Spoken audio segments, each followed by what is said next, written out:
You know, I never thought I would get that much satisfaction out of taking a blueberry harvester and harvesting one of my favorite herbs, and by the end of this video, one of yours too, chamomile.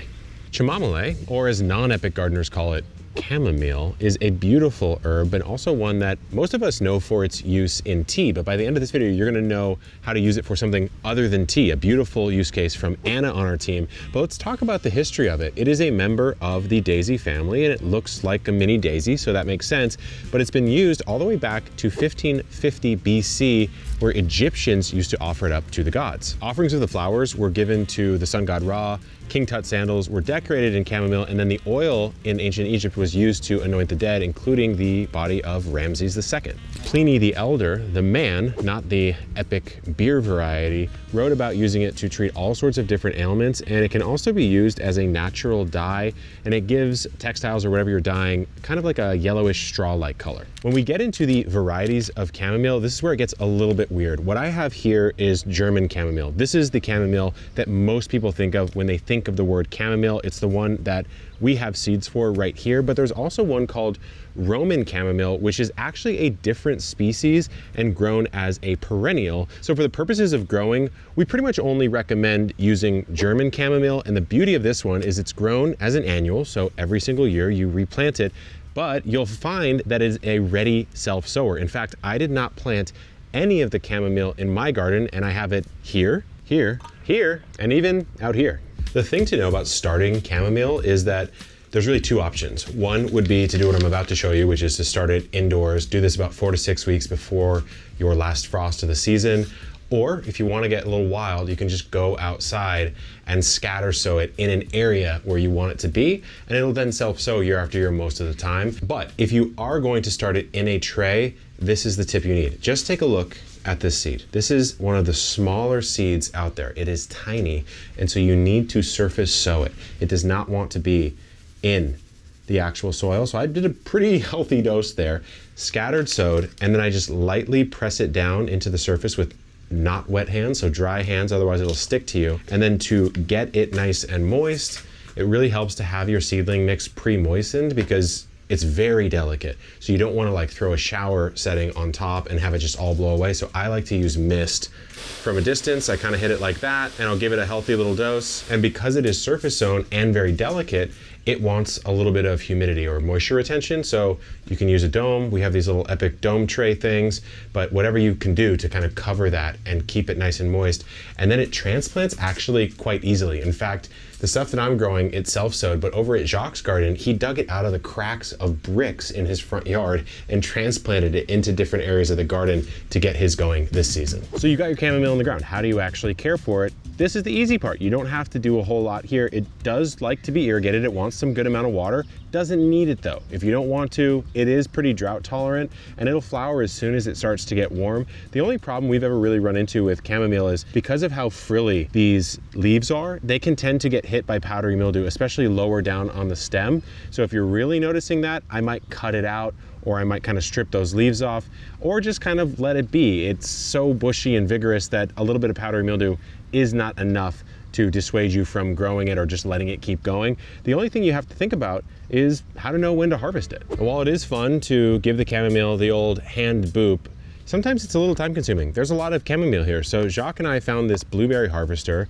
We call it the super booper, and you can just come through and thread the tines through the flowers and just pull up, and you actually get the perfect size of chamomile to harvest. Like, you don't have a whole lot of stem here, so it's super handy, and the only thing we have to do now is figure out how to dry it. Once you've got all the chamomile your heart could desire, it's time to dry it. It's actually very simple. So dump it out onto a flat surface, maybe a sheet of some kind. You can trim off some of the extra stems with a little micro booping action if you want to, but really what you want to do is lay it out so that they don't overlap. You can harvest them in bundles too. I typically don't, but if you do harvest in bundles and hang dry like many herbs, just don't have really big bundles, because then the core of that bundle will struggle to dry out and it might even mold out or rot out. Don't keep it in direct sun though. It can sort of degrade the essential oils. Put this out of direct light, maybe a kitchen countertop or a windowsill that's out of sunlight, and just keep it there until it's nice and dry. And now it's time to figure out what to do with it besides turning it into tea. And for that, we have Anna on our team with a quick and simple recipe. Today, we're gonna make a chamomile simple syrup, which is one of my favorite ways to incorporate edible flowers because it adds the taste of spring by bringing a light floral note to cocktails, mocktails, lemonades, sun tea, homemade soda, or you can even brush it on cakes to lock in moisture, drizzle it over ice cream or French toast. It's a long list. So let's head over to the kitchen and get started. This is a super simple process that you can replicate with any edible flower. This is my homegrown chamomile, and chamomile is a great producer, so one plant is gonna give you gobs of flowers.